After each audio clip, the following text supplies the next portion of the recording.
Olá, veja os destaques de hoje no Ubra Notícias. 16ª morte por dengue confirmada no Rio Grande do Sul. Vítima não possuía comorbidades. Atenção ao uso dos fones de ouvido. Esses acessórios, se usados de maneira incorreta, podem prejudicar a audição. Nova sede do Centro de Referência da Mulher, Vânia Araújo Machado, em Porto Alegre, é inaugurada. O espaço tem como objetivo qualificar o atendimento às mulheres vítimas de violência no estado. E ainda, a 24ª edição da Expo Direto Cotrijal teve recorde de público. O evento foi encerrado na última sexta-feira em Não Me Toque, na região norte. É agora no Ubra Notícias.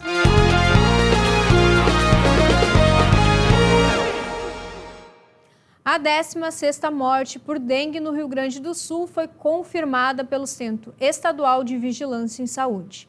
A vítima é um homem de 71 anos, morador da cidade de Vista Gaúcha. Ele não possuía comorbidades. O óbito aconteceu no dia 3 de março. Somente em 2024, o estado já registra mais de 14 mil casos confirmados da doença. Desse total, cerca de 12 mil são casos onde o contágio aconteceu dentro do território gaúcho.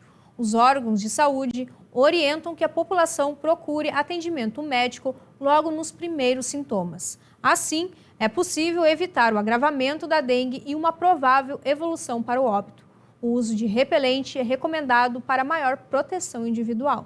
Uma reunião entre o governo gaúcho e representantes da empresa que comprou a Corsã foi realizada.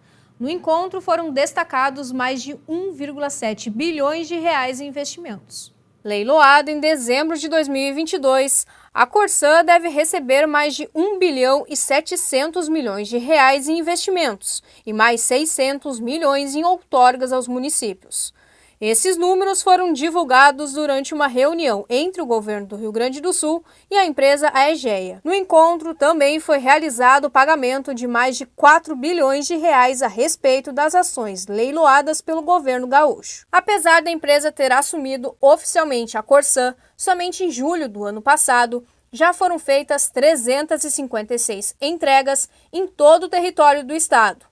Entre as entregas realizadas estão 2.223 habite-se para os municípios de Capão da Canoa e Xangri-Lá, melhorias na infraestrutura da estação de tratamento de esgoto de Cidreira e o início do tratamento de esgoto em 20 mil residências de Tramandaí. Na reunião, foi discutido ainda sobre o esgotamento sanitário. Segundo a Aegea, a área atendida pela Corsã tem índice de 19,8% da população com acesso à coleta de esgoto e apenas 15,6% do material coletado passa por tratamento antes de ser descartado para a natureza. Nós temos uma agência, o Estado tem uma agência, que é a AGERGS. Existem outras agências de regulação, aqui até também a abordagem traz isso. É importante lembrar nesse serviço, a titularidade de saneamento, a titularidade é do município. O Estado era dono de uma companhia, mas de um serviço que é municipal, na verdade, que é o serviço de água e esgotos. E em alguns municípios, em determinadas localidades, no momento que fizeram as suas contratações, historicamente, estabeleceram agências próprias ou outra agência consorciada entre municípios para a regulação do serviço. Na agência do Estado, nós estamos estudando e estruturando, e devemos encaminhar em breve, uma reestruturação da nossa agência de regulação. Com relação à especialização do pessoal, foram feitos mais de 6.700 treinamentos de capacitação e 150 temas técnicos e comportamentais foram abordados. Já na segurança do trabalho e saúde comportamental, o efetivo aumentou em 4 vezes. O uso de fones de ouvido já é algo que faz parte da rotina de boa parte da população. A utilização se intensificou ainda mais durante a pandemia da Covid-19 devido aos trabalhos e aulas online, que exigiram mais dos dispositivos. Mas alguns cuidados precisam ser tomados para não prejudicar a audição. Um hábito comum, mas que pode ter consequências sérias. De acordo com a Organização Mundial da Saúde, cerca de 1 bilhão de pessoas no mundo têm algum grau de deficiência auditiva. E o fone de ouvido com som excessivo é um dos piores inimigos. O volume alto por um tempo prolongado pode causar danos. Que existe um nível de pressão, né, que é 85 decibéis, que é o limite a partir do qual o nosso ouvido, a nossa estrutura interna do ouvido começa a ter lesão. Quando a gente coloca um fone, a gente está direcionando o som, né, geralmente os fones tipo plug, né, que são aqueles que a gente insere, não os tipo concha, mas os dois têm o risco semelhante, a gente vai estar direcionando o som em alta intensidade diretamente ao tímpano. E não é difícil, tá? Aliás, é muito comum a gente ver a intensidade sonora no fone ultrapassar os 85 decibéis, que seria o limite do dano. A recomendação é deixar o som sempre em uma intensidade segura. Alguns dispositivos emitem uma mensagem de alerta quando o usuário aumenta demais o volume. Cuidado que precisa ser ainda maior em locais barulhentos. Quanto mais cuidoso o ambiente que a gente está, maior o risco do fone, porque a gente tem a tendência de botar o volume mais alto e isso vai trazer um risco de lesão. Então, a gente sempre orienta as pessoas de que o fone ele não deve estar no volume máximo. O fone não deve estar num volume em que você não ouve mais o ambiente ao seu redor.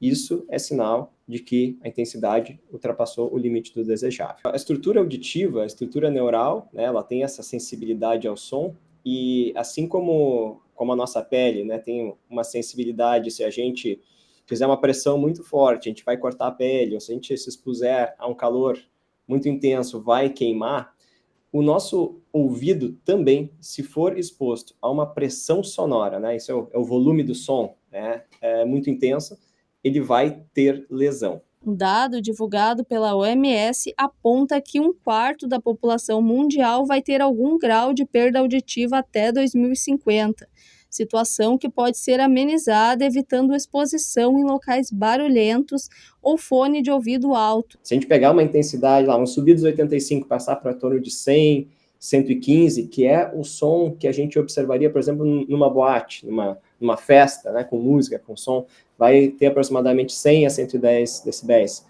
A gente não poderia ficar nem mesmo uma hora exposto a essa intensidade sonora, porque isso já pode induzir uma lesão. E geralmente induz, certamente muitos dos que estamos assistindo vão lembrar de ter participado de alguma festa, de algum evento com som alto, e ter saído com algum zumbido, aquele apito fininho depois da festa. Isso é sinal de que já houve alguma lesão. A maioria das vezes ela é reversível, mas com o tempo ela pode se agravar e permanecer. Uma nova sede do Centro de Referência da Mulher Vânia Araújo Machado, em Porto Alegre, foi inaugurada. O espaço tem como objetivo qualificar o atendimento às mulheres vítimas de violência no estado. Durante a pandemia de Covid-19 em 2021, a sede precisou ser transferida para o Centro Administrativo Fernando Ferrari. Porém, foi identificada a necessidade da unidade funcionar em local próprio. A nova sede do Centro de Referência da Mulher Vânia Araújo Machado está localizada na Rua Miguel Tostes, 823, em Porto Alegre. O espaço passou por reformas para que assim a estrutura ficasse adequada e acessível para as usuárias. Com isso, o centro oferece todas as condições para que o atendimento seja realizado de maneira efetiva. O local tem como objetivo realizar atendimento às mulheres em situação de violência. Além disso, oferecem orientação, esclarecimentos, apoio, acolhimento e abrigo. Outra atribuição do centro é o atendimento das ligações do telefone 0800 541 0803, chamado de Escuta Lilás. A equipe é composta por psicólogas, assistentes sociais, analista jurídica e seguranças preparadas para esse tipo de atendimento.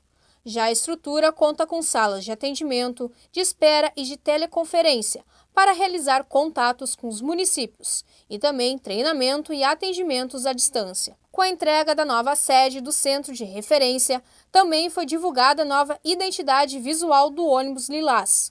O veículo é uma unidade móvel, projetada e adaptada para o atendimento fora da capital. Ele é equipado com 2 salas fechadas, copa e banheiro. O serviço móvel pode ser solicitado por qualquer pessoa de um dos 497 municípios do Rio Grande do Sul.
A 24ª edição da Expo Direto Cotrijal teve recorde de público.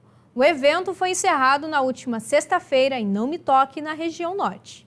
Mais de 377 mil pessoas passaram pelos pavilhões da Expo Direto nos 5 dias de feira. Recorde de público e negócios. Foram mais de 7 bilhões e 900 milhões de reais em transações, um aumento de 12,48% em relação à edição anterior. Lucro também para a agricultura familiar. Os estandes contabilizaram 3 milhões em produtos, cerca de 16% a mais que no ano passado. Nesta edição foram 192 expositores, 38 a menos que em 2023. Mesmo assim, as vendas foram maiores. O pavilhão internacional contabilizou 226 milhões e 600 mil reais em negócios, quase 100% a mais que na última edição. Quantia que foi puxada pela negociação de um grupo chinês, que comprou 120 milhões na cadeia de açúcar com empresários de Tocantins. Para a próxima Cotrijal, a direção pretende ampliar o parque onde acontece a feira. A expectativa é aumentar em 60% a área de máquinas e equipamentos. O evento de 2025 está marcado para ocorrer entre os dias 10 e 14 de março. Logo mais, às 9 da noite, tem o Jornal da Cultura com as informações do Brasil e do mundo. O Ubra Notícias termina aqui. A gente se vê na próxima edição. Até lá!